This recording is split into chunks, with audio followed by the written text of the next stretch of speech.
من المؤمنين رجال صدقوا ما عاهدوا الله عليه فمنهم من قضى نحبه ومنهم الحمد لله الذي ذي العزة والعلا والصلاة والسلام على سيد الأنبياء شمس الضحى بدر الدجى نور الهدى منبع الجود والعطاء أما بعد أعوذ بالله من الشيطان الرجيم بسم الله الرحمن الرحيم قل للمؤمنين يغضوا من أبصارهم صدق الله العظيم وصدق رسوله النبي الكريم ونحن على ذلك لمن الشاهدين والشاكرين والحمد لله رب العالمين إن الله وملائكته يصلون على النبي يا أيها الذين آمنوا صلوا عليه وسلموا تسليما الصلاة والسلام عليك يا سيدي يا رسول الله وعلى آلك واصحابك يا سيدي يا حبیب اللہ. تمام تعریفیں حمد اور ثنا اللہ تبارک و تعالی کے لیے. درود و سلام نبی اکرم نور مجسم شفیع معظم آقا کل ختم رسول دانائے سبل احمد مجتبی جناب حضرت محمد مصطفیٰ صلی اللہ تعالی علیہ وسلم کی ذات والا صفات کے لیے حمد و صلات کے بعد، اسلام فطرت کے عین مطابق دین ہے. نبی پاک صلی اللہ تعالی علیہ وسلم نے فرمایا ہے کہ میں اخلاق عالیہ کی تکمیل کرنے کے لیے دنیا میں آیا. جتنے اخلاق ہو سکتے تھے، جتنی خوبصورتیاں ہو سکتی تھیں، جتنی اللہ کو محبوب تھیں، وہ ساری میرے نبی کریم نے بیان فرمائی. ساری رسول کریم صلی اللہ تعالی علیہ وسلم نے بیان کر دی ہیں جتنی خوبصورتیاں ہو سکتی تھیں. کچھ لوگ ایسے ہوتے ہیں جو بیچارے بائی نیچر ہی کچھ پریشانیوں کا شکار ہوتے ہیں، اور قرآن مجید نے جو ارشاد فرمایا نا کہ کچھ لوگ نفس کی خواہش کو اپنا خدا بنا لیتے ہیں، تو وہ بلا وجہ بھی بہت ساری باتیں کرتے ہیں جن کا کوئی وجود نہیں ہوتا. عورت کو حقوق دلانے کے لیے بہت سارے لوگ بہت ساری غلط باتیں کرتے ہیں. جو لوگ یہاں سے کسی کو لے جاتے تھے نا دبئی دھوکہ دے کے، اور لے جاتے تھے یورپ میں، عرب ممالک میں دھوکہ دے کے لے جاتے تھے، تو وہ بھی کوئی خواب ہی تو دکھاتے تھے کہ اتنے لاکھ تنخواہ ہوگی، اتنا کچھ ہوگا. وہاں جا کے پتہ چلتا تھا کہ جیب سے بھی دینے پڑیں گے کچھ. بہت سارے لوگ ایسے ہوتے ہیں، وہ سارے خوبصورتی کے نام پر ہی دھوکہ دیتے ہیں. آپ کو پتہ ہے کہ جو آدمی کسی کو لالچ دیتا ہے تو کسی کو لوٹنے کے لیے اسے لالچ دینا بڑا ضروری ہوتا ہے. لوگ پہلے لالچ دیتے ہیں پھر لوٹتے ہیں. پہلے مکمل لالچ دیتے ہیں، یہ چیز مل جائے گی، یہ چیز مل جائے گی. لوگ مکمل لالچ دیتے ہیں، اس کے بعد پھر لوٹتے ہیں. اور اگر لالچ نہ دیں تو کوئی آدمی قابو آئے گا؟ لوگ لوٹتے ہیں لالچ دے کر. اچھا، اب وہ جو جس کو لالچ دیا جا رہا ہوتا ہے وہ کہہ رہا ہوتا ہے کہ نہیں نہیں تمہیں نہیں پتا، وہ اس وقت ماننے کو تیار نہیں ہوتا. وہ کہتا ہے اتنی خوبصورت باتیں کر رہا ہے، اتنی اچھے پیغام دے رہا ہے، تم میرے دشمن ہو، تم مجھے منع کر رہے ہو. ہوش تب آتی ہے کہ جب سب کچھ لٹ جاتا ہے. عورت کو ویسے بھی قابو کرنا بڑا آسان ہوتا ہے.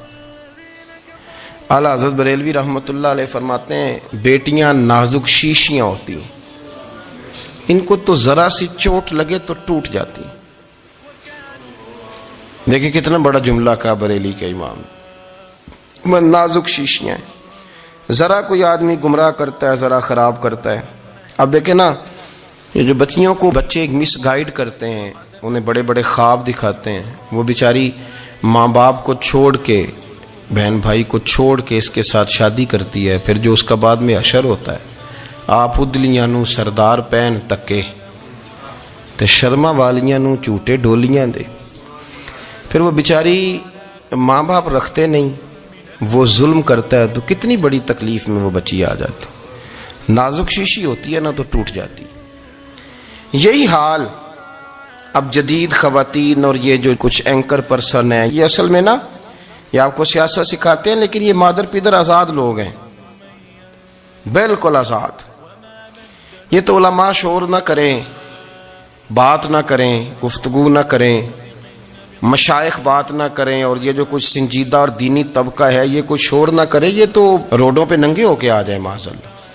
خوفناک نظریہ رکھتے ہیں یہ لوگ، عورت کو کہتے ہیں تیرے حقوق ہم تجھے لے کے دیں گے، مثلاً وہ کون سا حق ہے جو تم نے لے کے دینا ہے؟ میرے نبی کریم صلی اللہ علیہ وسلم اس کو بیٹی بھی بنایا ہے، اس کو بہن بھی بنایا ہے، اس کو ماں بھی بنایا ہے، اسے بیوی کا عالی شان رتبہ بھی عطا فرمایا ہے۔ اور چونکہ بیٹی کا بھی حق بڑا بیان کیا جاتا ہے، بہن کا بھی، ماں کا بھی، اور بیوی کے معاملے میں لوگ سمجھتے ہیں کہ زیادہ بات نہیں کرنی چاہیے، شاید مسئلہ خراب ہو جائے، حالانکہ نبی پاک صلی اللہ تعالی علیہ وسلم نے بیوی کے بارے میں پتہ کیا فرمایا؟ فرمایا جب تم نکاح کر لیتے ہو تو اپنا ایمان محفوظ کر لیتے ہو۔ اب میں اس کی شرح نہیں کرتا، اب خود کر لیجئے گا کہ وہ ایک ایسی شخصیت ہوتی ہے کہ جس کی موجودگی میں آپ کا ایمان محفوظ ہے۔ اب میں نہیں سمجھتا کہ اس سے بڑی بات کوئی اور ہو سکتی ہے، جس کی موجودگی میں آپ کا ایمان، اور بھائی یہ حدیث پاک عرض کر رہا ہوں، نکاح جب کوئی کر لے تو اس نے اپنا ایمان مکمل کر لیا، اس کا معنی یہ ہوا کہ آپ کا ایمان محفوظ ہے اس کی موجودگی میں، تو اس سے زیادہ بھی، یعنی ایمان سب سے قیمتی چیز ہے نا، تو اس کے محفوظ ہونے کی وجہ حضور نے نکاح بیان کر دی۔ اب میرا خیال ہے بیوی اگر کوئی اس سے بڑا حقوق مانگے گی تو بیوقوفی کرے گی، اتنا بڑا درجہ نبی کریم نے اسے عطا کر دیا، اتنا بڑا مقام دے دیا کہ تو خاوند کے ایمان کے محفوظ ہونے کا ذریعہ بن گئی ہے۔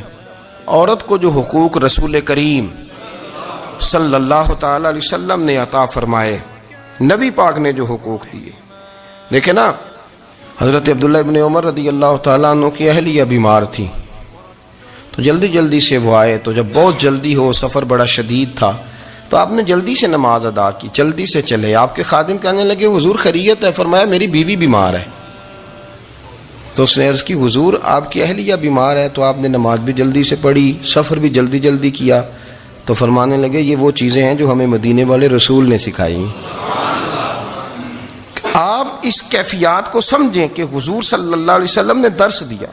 اور پھر ایک اور بہت بڑی بات، یہ فضیلت کسی اور کو نہیں دی، جو عورت کو حضور نے فضیلت دی، یہ فضیلت کسی اور کو نہیں دی۔ کبھی حضور نے فرمایا کہ تمہارا ابا تمہارے ساتھ بہت سخت رویہ کرے تو تم نے اس کو اس سختی پر داد دینی ہے؟ فرمایا چلو اگر وہ زیادتی بھی کرے تو تم نے اس کے ساتھ سلوک اچھا ہی کرنا ہے۔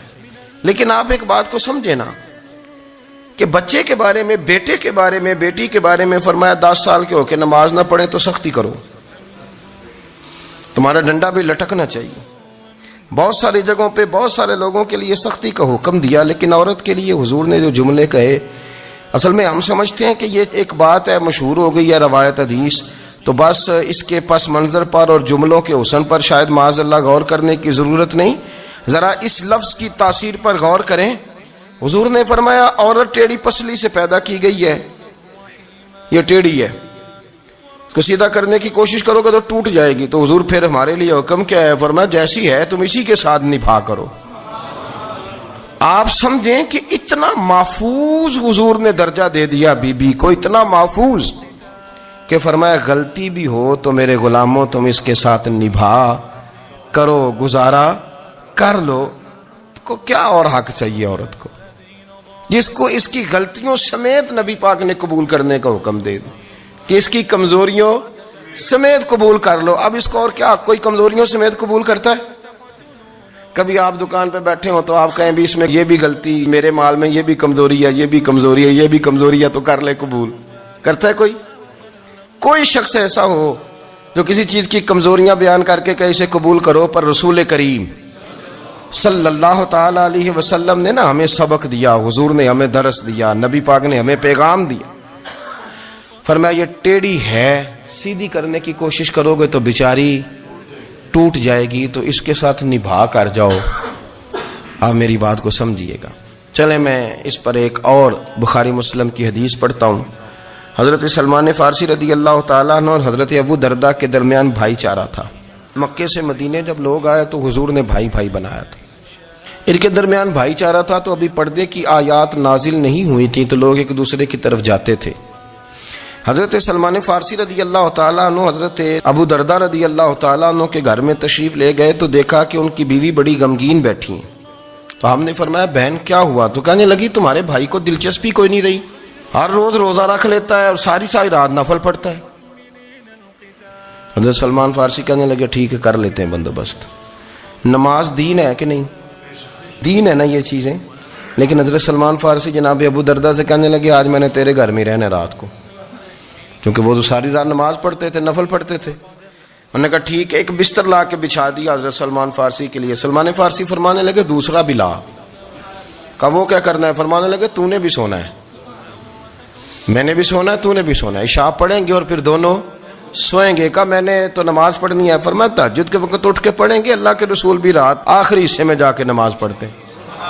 ادھر ساتھ سلا لیا، وہ تھوڑی کو دیر سوئے، اب عادت تھی ساری رات اٹھنے کی، ذرا اٹھنے لگے بستر سے تو حضرت سلمان فارسی فرمایا چپ کر کے سو جا، وہ بڑی رات پڑی ہوئی، چپ کر کے سو جا۔ وہ لیٹ گئے، پھر اٹھنے لگے تو فرمایا سو جا چپ کر کے، بڑا ٹائم ہے۔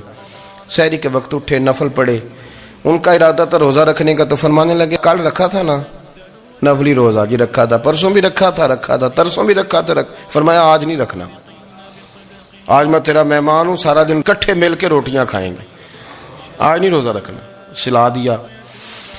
اب حضرت ابو درداء رضی اللہ تعالیٰ عنہ کہہ تو کچھ نہ سکے، پر کہنے لگے سلمان تم پتہ تم کیا کر رہے ہو؟ نہ تم نے مجھے رات اٹھ کے زیادہ نفل پڑھنے دیے، سویرے روزہ نہیں رکھنے دیا۔ تو حضرت سلمان فارسی کہنے لگے کوئی لمبی بات تو نہیں نا؟ چلتے ہیں نا ابھی فجر میں مسجد نبی میں، تو نبی پاک کو بتاتے ہیں۔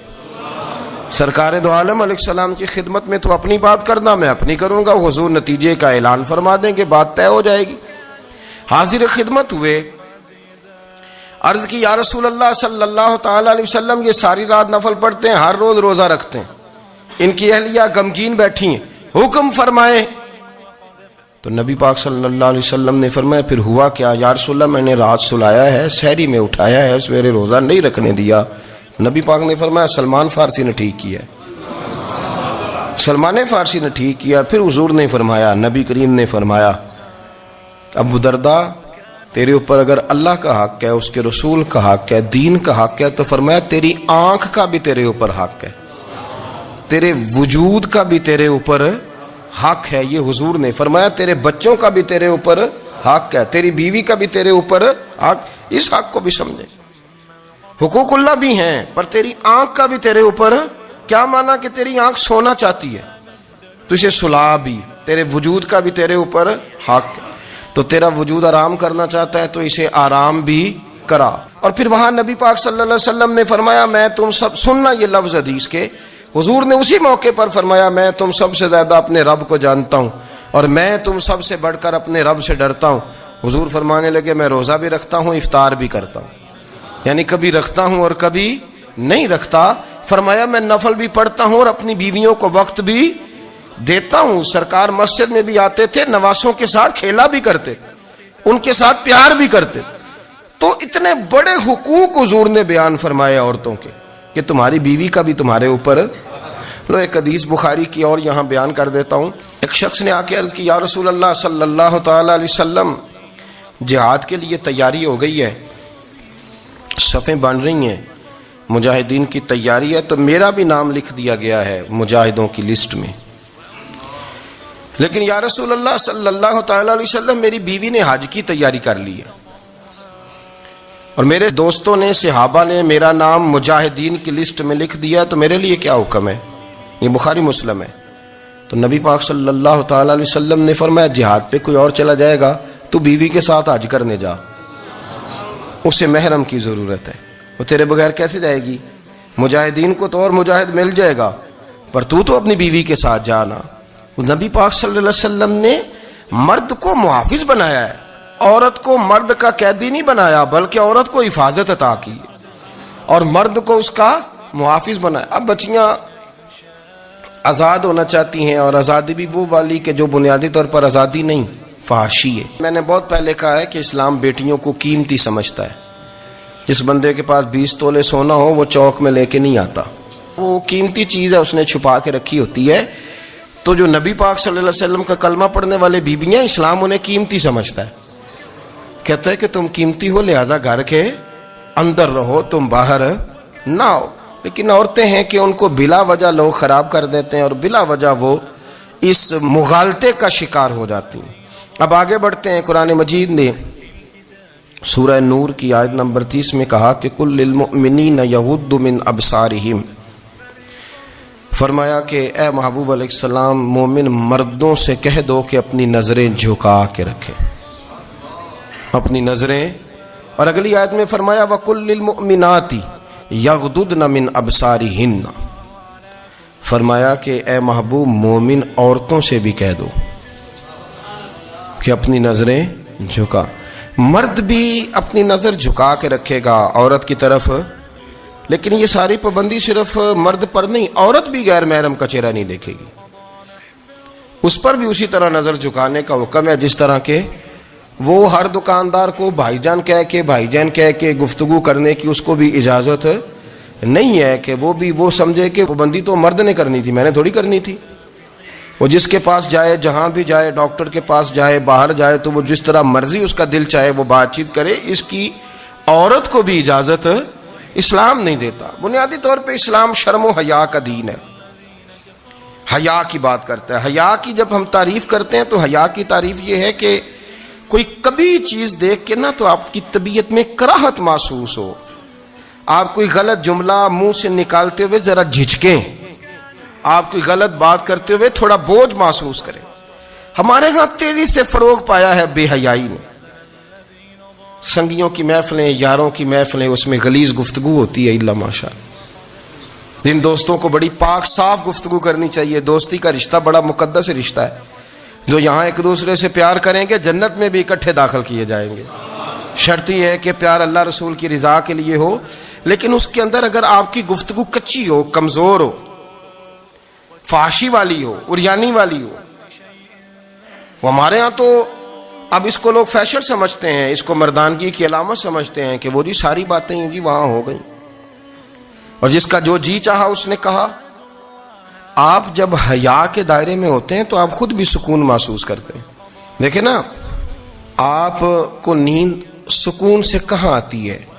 جہاں کمرہ بند ہو، چاروں جانب دیوار ہے، اوپر چھت ہے، خالی دروازہ بھی کھلا ہوا ہونا تو جب بندہ سکون لینا چاہتا ہے تو کہتا ہے یار ذرا دروازہ ذرا بند کر دو. وہ اچھی طرح اپنے آپ کو چھپا لیتا ہے نا حیا کے پردے میں، تو اللہ اسے سکون عطا کرتا ہے. اور جو اس سے بھی زیادہ ٹھنڈی نیند میں جانا چاہتا ہے وہ کہتا ہے لائٹ بھی بند کر دو. اب وہ مکمل طور پہ سمجھتا ہے کہ میں چاروں جانب سے چھپ گیا ہوں، اگر میں کھل کے بھی سو جاؤں گا تو میرا چونکہ پردہ قائم ہے تو مجھے کوئی دشواری نہیں ہوگی. آپ جب چھپ جاتے ہیں، جب آپ حیا کے اندر سمٹ جاتے ہیں، جب آپ چادر کے اندر آ جاتے ہیں تو آپ بہت ساری جگہوں پہ آسانی محسوس کرتے ہیں. تو حیا تو آپ کو سکون دیتی ہے، حیا تو دل کو راحت دیتی ہے. میں بڑی ذمہ داری سے بات عرض کرتا ہوں. قرآن مجید نے نا ایک مقام پہ مذاق کو، ایک مزاح ہوتا ہے خوش طبی، وہ نہیں، مذاق اڑانا. قرآن پاک نے نا مذاق کو ایک جگہ پہ جاہلوں کا طریقہ بھی قرار دیا ہے. بنی اسرائیل کے لوگوں سے حضرت موسیٰ نے کہا کہ گائے ذبح کرو اور ایک ٹکڑا مقتول کو مارو، زندہ ہو کے خود بتا دے گا مجھے کس بندے نے قتل کیا. تو کہنے لگے آپ ہمارے ساتھ مذاق کر رہے ہیں. تو قرآن مجید کہتا ہے کہ حضرت سیدنا موسیٰ علیہ السلام فرمانے لگے اعوذ باللہ ان اکون من الجاہلین، فرمانے لگے میں اللہ کی پناہ مانگتا ہوں کہ میں جاہلوں میں سے ہو جاؤں. یہ مذاق کرنا تو جاہلوں کا طریقہ ہے. اگر آپ کی زبان سے بے حیائی کا جملہ نکل گیا، اگر آپ کی زبان سے بے حیائی کا جملہ نکل گیا، آپ نے کہہ دیا کہ ہم آزاد لوگ ہیں، جو مرضی کریں گے، جو مرضی کہیں گے، جو ہمارا دل میں آئے گا کریں گے، تو پھر تو لوگ آپ کا وہ حشر کریں گے کہ آپ سے برداشت ہی نہیں ہوگا. جس کا لوگ مذاق بنا لیتے ہیں اور جو مذاق بن جاتا ہے پھر اسے کوئی جینے دیتا ہے. آپ حیا کی چادر میں چھپیں گے تو بچیں گے. اگر آپ نے اپنا مذاق بنوا لیا یہ کہہ کے کہ میں نے مرضی کرنی ہے، پھر یاد رکھنا چھپنے کو جگہ نہیں ملے گی، پھر تکلیف میں آ جائیں گے، پھر بہت بڑی اذیت کا شکار ہو جائیں۔ شرم و حیا، عرب کے اندر جو کنواری لڑکیاں تھیں ان میں بڑی حیا ہوتی تھی۔ الحمدللہ میں بڑے فخر سے کہتا ہوں کہ میرے پنجاب کی، میرے پاکستان کی بیٹیاں بھی 20 دفعہ ان کا ابا کہے تیری شادی کرنی ہے تو وہ آنکھ نہیں اٹھا پاتی آج بھی۔ یہ تو وہ چند لوگ ہیں جو کہتے ہیں ہم ہائی کلاس ہو گئے، ہمیں نہیں پتا کہ وہ روشن خیال ہو گئے ہیں کہ روغن خیال ہو گئے، پتہ نہیں کدھر چلے گئے۔ ورنہ ہماری بیٹیاں آج بھی جب ان سے ان کا باپ، ان کی ماں بات کرتی ہے تیری شادی کی، تو وہ تو شرم کے ساتھ پچھلے سے پچھلے کمرے میں چھپتی ہیں۔ یہ اللہ نے فضل کیا ہوا ہے اس ملت پر۔ تو عرب کی لڑکی بڑی حیا والی ہوتی تھی، اس سے کوئی بات کرنی پڑتی تھی تو 20 دفعہ بات کی جاتی، پھر بھی وہ عورت چھپتی پھرتی تھی۔ حضرت عائشہ صدیقہ رضی اللہ تعالیٰ عنہ فرمانے لگیں میرے نبی پاک صلی اللہ علیہ وسلم عرب کی کنواری لڑکیوں سے بھی زیادہ حیا کرنے والے۔ قاضی اعجاز مالکی نے، شیخ عبدالحق محدث دہلوی نے، دیگر بزرگ جو سیرت نگار گزرے انہوں نے لکھا ہے کہ نبی پاک صلی اللہ علیہ وسلم کے اندر 100 مردوں سے زیادہ طاقت تھی، 100 مردوں سے زیادہ طاقت۔ اب جو بات کہنے لگا ہوں، جو نتیجہ دینے لگا ہوں، اس پر خاص توجہ آپ فرمائیں گے۔ ذرا فکری طور پر، نظریاتی طور پر ایک چیز کو سمجھیے۔ ہم سمجھتے ہیں کہ جوان لڑکا ہے جی جو مرضی کرے، عمر ہے جی۔ آپ ذرا بات پر غور کیجئے گا کہ حضور صلی اللہ علیہ وسلم میں طاقت 100 مردوں سے زیادہ ہے اور حیا کنواری لڑکیوں سے بھی زیادہ ہے۔ ذرا اس بات کا تقابلی جائزہ کیجئے گا کہ طاقت 100 مرد سے زیادہ ہے لیکن حیا کنواری لڑکی سے بھی زیادہ ہے۔ اس کا معنی یہ ہوا کہ جس ٹہنی کو پھل زیادہ لگ جاتے ہیں وہ جھکا کرتی ہے۔ تو حیا تو حسن ہے، حیا تو آپ کو پاک صاف کرے گا، حیا تو آپ کو نرالا کرے گا، انوکھا کرے گا۔ وہ ہمارے ایک دانشور ہے، انہوں نے مضمون لکھا، کئی باتیں بڑی پسند آتی ہیں۔ وہ کہتے ہیں کہ میری اہلیہ، ان کو بھی کسی نے مس گائیڈ کر دیا تھا، حالانکہ اچھی خاتون ہے، کسی نے مس گائیڈ کر دیا۔ تو وہ بھی سماجی اور ویلفیئر، اور یہ خواتین کو شوق ہوتا نا بننے کا، تو وہ بھی سماج کے اندر اچھا مقام تلاش کرنے کے موڈ میں آ گئی۔ تو کئی ایک دن جانا تھا تو بڑی بن سنور کے میرے ساتھ وہ گاڑی میں بیٹھ گئی۔ تو میں گاڑی میں، عورتوں کو یہ بھی مسئلہ ہوتا ہے نا کہ ہماری تعریف کرو، تو کئی دفعہ بعد مردوں بیچاروں کو جھوٹ بولنا پڑتا ہے، تو زبردستی کراتی ہے نا جی۔ تو اس میں گنجائش بھی دی ہے شریعت نے گنجائش دی ہے کہ کبھی بیوی کو راضی کرنے کے لیے خلاف واقعہ بات کرنی پڑے تو کر لینی چاہیے، تو وہ کراتی بھی ہیں۔ 3 موقع پر خلاف واقعہ بات کرنے کی اجازت ہے، یعنی واقعے کے خلاف بھی آپ بات کر سکتے ہیں۔ جنگ کے موقع پر 2 لوگوں کو صلح کرانے کے لیے اور بیوی کو راضی کرنے کے لیے کر لیں کوئی ایسی بات، بے شک اپنی طبیعت پہ جبر کر کے کر لیں، گنجائش ہے، اجازت ہے۔ تو وہ کہتے ہیں جب وہ گاڑی میں میرے ساتھ بیٹھی بن سنور کے، تو وہ تقاضا کرنے لگی کہ میں نے بڑے اچھے کپڑے پہنے ہیں پر آپ نے توجہ نہیں کرائی۔ وہ سیاںا بندہ تھا، وہ چاہ رہا تھا کہ میری خاتون سمجھ جائے۔ وہ کہتے ہیں مجھے پتا تھا کہ بیچاری مس گائیڈ ہو گئی ہے، دل کی بڑی اچھی ہے، سیاਣੀ ہے، لیکن اس کو کچھ خواتین نے، کچھ لوگوں نے مل کے اس کو ذہن غلط کر دیا ہے کہ سماج میں نکلو، باہر جاؤ، کام کرو، فلاں کرو، اپنی مرضی سے جیو۔ تو میرے ساتھ گاڑی میں بیٹھی کہیں جانے کے لیے، تو مجھ سے کہنے لگی کہ آپ نے میری طرف توجہ ہی نہیں کی، آپ نے کوئی ذکر ہی نہیں کیا کہ میں کیسی لگ رہی ہوں۔ تو وہ کہتے ہیں میں نے اسے کہا کہ اگر تو ناراض نہ ہو تو پھر میں صحیح والی تعریف کر دوں۔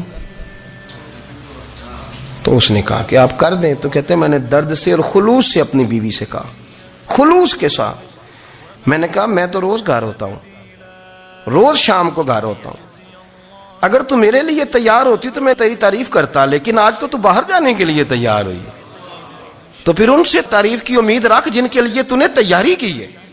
میرے لیے تیاری کرتی تو میں تو ہر شام تیرے پاس ہوتا ہوں۔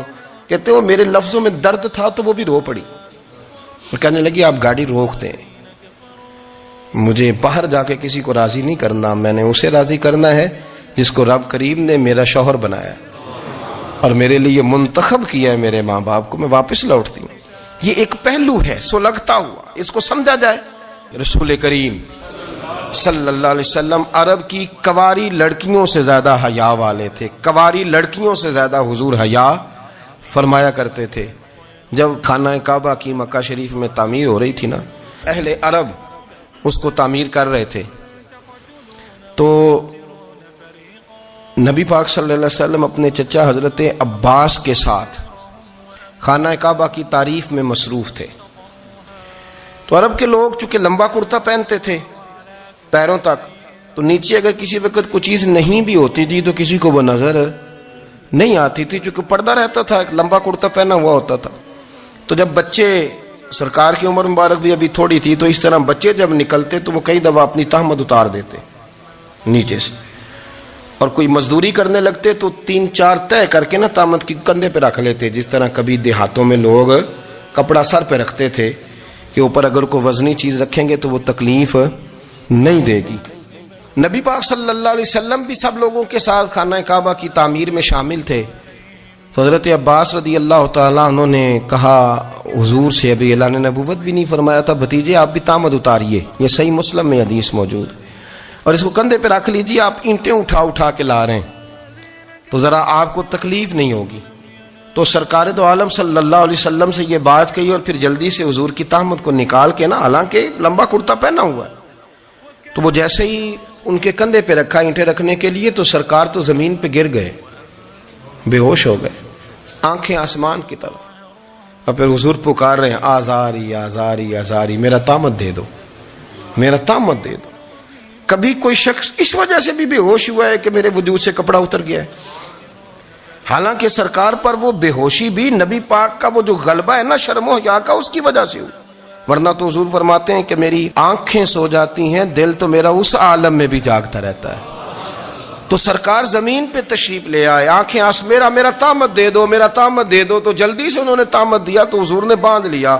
پھر طبیعت مبارک میں تسلی ہوئی، یعنی ہم اس رسول کے غلام ہیں کہ جن کے تو وجود سے کپڑا اتر جائے تو حضور برداشت نہیں کرتے، قبول نہیں فرماتے، تکلیف شروع ہو جاتی۔ لیکن یہاں نوجوان ہیں اور بڑا قد کاٹ ہے اور بڑے بڑے سمجھدار لوگ ہیں، گرمی آتی ہیں تو شارٹ کپڑے پہن کے گھومتے ہیں، ان کو خیال نہیں کہ یہ وہ والا لباس ہے جو باہر تو کیا گھر میں اماں کے سامنے نہیں پہننا چاہیے، بہنوں اور بیٹیوں کے سامنے نہیں پہننا چاہیے۔ آپ کی گفتگو میں شرم و حیا ہو، آپ کے لب و لہجے کے اندر حسن ہو۔ آپ کو پتہ ہے نبی پاک صلی اللہ علیہ وسلم نے فرمایا میری امت میں سب سے زیادہ حیا کرنے والے عثمان غنی ہیں، عثمان غنی سب سے زیادہ حیا کرنے والے۔ آپ فرمایا کرتے تھے جب سے حضور کا چہرہ دیکھا ہے میں نے کبھی اپنی شرمگاہ بھی نہیں دیکھی، میں نے آنکھوں کا وضو نہیں توڑا، اور جب سے حضور کے دست مبارک میں میں نے بیعت کے لیے سیدھا ہاتھ بڑھایا تو پھر سیدھا ہاتھ میں نے کبھی گندگی کو نہیں لگایا۔ حیا تھی۔ آپ باتھ روم کے اندر بھی غسل فرماتے تھے تو کپڑوں سمیت کرتے تھے۔ کسی نے کہا حضرت جی واش روم کے اندر کیوں نہیں کپڑے اتارتے؟ آپ فرمانے لگے باہر بندوں سے حیا کرتا ہوں، اندر جاتا ہوں تو رب سے حیا آنی شروع ہو جاتی، وہ تو دیکھ رہا ہے نا۔ تو میں جو بات آپ کی خدمت میں عرض کرنا چاہتا ہوں اس کو آپ سمجھیے گا میرے عزیز، کہ شرم والا مزاج، گفتگو بھی شرم والی، آنکھیں بھی شرم والی، لباس بھی شرم والا، دوستی یاری بھی شرم والی، بہت ساری ایسی باتیں۔ دیکھیں نا آپ ذرا، میں نے کہا کہ باتوں کو سن کے گزر نہ جایا کریں، اس کی گہرائی پر غور کریں۔ حضور علم کا سمندر ہے، سرکار سے زیادہ علم دنیا میں کسی کے پاس موجود نہیں ہے، اور صحابہ کو موقع ملا ہوا ہے اس سمندر سے فیض لینے کا، لیکن ان کی حالت یہ ہے کہ حضرت علی المرتضیٰ فرماتے ہیں 14 دن گزر جاتے، حضور سے کوئی سوال پوچھنا ہوتا تھا پر میں شرم کے مارے نہیں پوچھ پاتا تھا۔ 14 دن بخاری شریف میں موجود ہے۔ ایک دن نبی پاک صلی اللہ علیہ وسلم نے پوچھا صحابہ سے کہ وہ کون سا درخت ہے جس کے پتے نہیں گرتے، اور وہ درخت اس طرح ہے جس طرح مومن ہوتا ہے، وہ درخت میرے مومن کی طرح بتاؤ۔ حضرت عبداللہ ابن عمر فرماتے مجھے پتا تھا کہ وہ کھجور کا درخت ہے، لیکن چونکہ ابو بکر صدیق بھی بیٹھے ہیں، عمر فاروق بھی بیٹھے ہیں، مولا علی بھی بیٹھے ہیں، عثمان غنی بھی بیٹھے ہیں، اتنے جید لوگ بیٹھے ہیں، تو مجھے حیا آتی تھی کہ میں کیوں جواب دوں۔ کہتے ہیں سرکار نے کئی دفعہ پوچھا، لوگوں نے کئی اور درخت بتائے، پر فرمایا تمہارا جواب درست نہیں ہے۔ آپ حیا کے اس پہلو پر غور کریں کہ سوال کا جواب آتا ہے، سوال کا جواب، یعنی مجھے سوال کا جواب آتا اور پھر میں دوں نہ، مجھے بدعزمی نہ ہو جائے گی؟ یہ کیسے ممکن ہے کہ میری رات گزر جائے، مجھے پتا بھی تھا اور میں نے بتایا نہیں؟ بہت سارے لوگ آ کے بہت ساری باتیں بتاتے ہیں، بہت ساری باتیں وہ سمجھاتے ہیں، تو ہم غور سے ان کا چہرہ دیکھنے لگ جاتے ہیں، کہتے ہیں یار اس کا تو دعویٰ تھا کہ میں سمجھنے آتا ہوں، تو یہ تو ہمیں سمجھا رہا ہے، چلو الحمدللہ ہم سمجھنے کو تیار ہیں۔ لیکن میرے عزیز، پتہ بھی ہے جواب کا، علم بھی ہے، لیکن فرماتے ہیں میری حیا نے مجھے اجازت نہ دی کہ میں جواب دوں۔ آپ فرماتے ہیں پھر حضور سے صحابہ نے عرض کی کہ یا رسول اللہ آپ ہی بتا دیں وہ درخت کون سا ہے، تو حضور نے فرمایا بھئی وہ کھجور کا درخت ہے۔